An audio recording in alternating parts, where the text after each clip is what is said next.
নিঝুম রুবিনা এই সম্পূর্ণ এটা মিথ্যা মামলা, একটা ভিত্তিহীন মামলা সে দিছে। উনি বনশ্রী উঠছে, বনশ্রী থেকে বলছে আমার ভাইকে লোকেশন দিছে যে ধানমন্ডিতে যাবে, এই কথা বলে সে আমার ভাই তাকে নিয়ে আসতেছিল রাস্তায় রানিং এ। হাতির ঝিলে আসার পরে সে বলতেছে মধুবাগ থেকে তার কোন এক বন্ধু উঠবে। তো আমার ভাই বলল যে ম্যাডাম তাহলে আপনি লোকেশনটা অ্যাড করে দেন।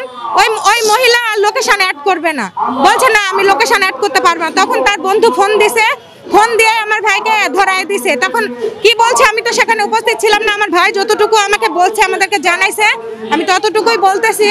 ওই তার বন্ধু ফোনেই তখন আমার ভাইকে গালি দিচ্ছে যে তুই আসবি না কেন, এই শালা ড্রাইভার, সামান্য একটা ড্রাইভার, এই তোকে কি আমরা টাকা দিব না, এগুলা কথা বলছে। তখন আমার ভাই বলছে যে ভাই দেখেন উবারে আমি অ্যাপসের মাধ্যমে গাড়ি চালাই, এটার একটা সিস্টেম আছে, আপনি বললেই আমি যেতে পারবো না, আপনি লোকেশন অ্যাড না করলে আমি যেতে পারবো না, এই কথা বলছে। এই কথার মানে পৃষ্ঠায় কথা কাটাকাটিতে তখন ওই মহিলা নিঝুম রুবিনা মানে ক্ষিপ্ত হয়ে গেছে। তখন আমার ভাই বলছে আমি যেতে পারবো না, মধুবাগ যেতে পারবো না, আপনি যেটা লোকেশন দেওয়া আছে ধানমন্ডি সেখানেই চলেন, সেখানেই চলেন, এই কথা বলে তখন আমার ভাই তার গন্তব্যে নিয়ে যাচ্ছিল।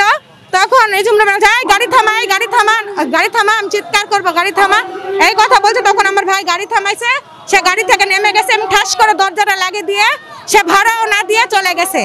দেখেন এই যে মিথ্যা মামলা, উনি বলছে যে আমাকে অপহরণের চেষ্টা, অপহরণের কেউ যদি চেষ্টা করে তাহলে উনি কি এত ইজিলি গাড়ি থেকে বের হতে পারতো? তাকে তো সেন্সলেস করতে পারতো, তাকে তো অজ্ঞান করতে পারতো, তাকে কোনো ক্ষতি করতে পারতো, কিন্তু কেন? এগুলো তো তার উদ্দেশ্য, আমার ভাইয়ের তো উদ্দেশ্য ছিল না। সে প্রত্যেকটা কথাই বানোয়াট এবং ভিত্তিহীন, প্রত্যেকটা কথাই বলছে। হ্যাঁ, গাড়ি থেকে লাফ দিছে, গাড়ি থেকে জাম দিছে, গাড়ি নাকি 80 থেকে 100 স্পিডে হাতির ঝিলের মতো একটা ব্যস্তময় জায়গা সেখানে নাকি গাড়ি চালাচ্ছিল। আচ্ছা ভাই আপনাদের কাছে আমার একটা প্রশ্ন, হাতির ঝিলে কি 80 থেকে 100 স্পিডে কি কোনোদিনও গাড়ি চালানো যায়? এটা কি সম্ভব? কোনোদিনও এটা সম্ভব না।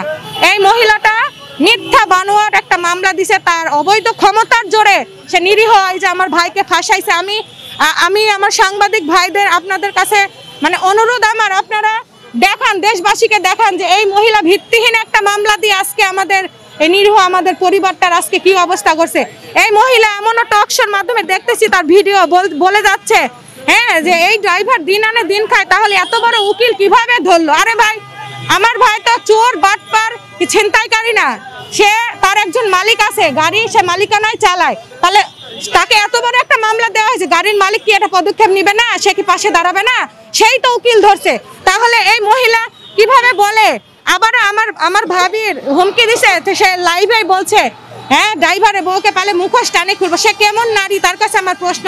সে তো একটা নায়িকার মধ্যেও পড়ে না, একটা মায়ের মধ্যেও পড়ে না, তার সে তো নায়িকা হওয়ার যোগ্যই না। সে কিসের নায়িকা? অত নায়িকা বলে কেউ চিনেই না, তার মুখোশ টানে খুলবে, করবে, এগুলো হুমকি দিচ্ছে। আমি দেশের কাছে একটাই জানাই, আপনারা এটা প্রতিবাদ করেন।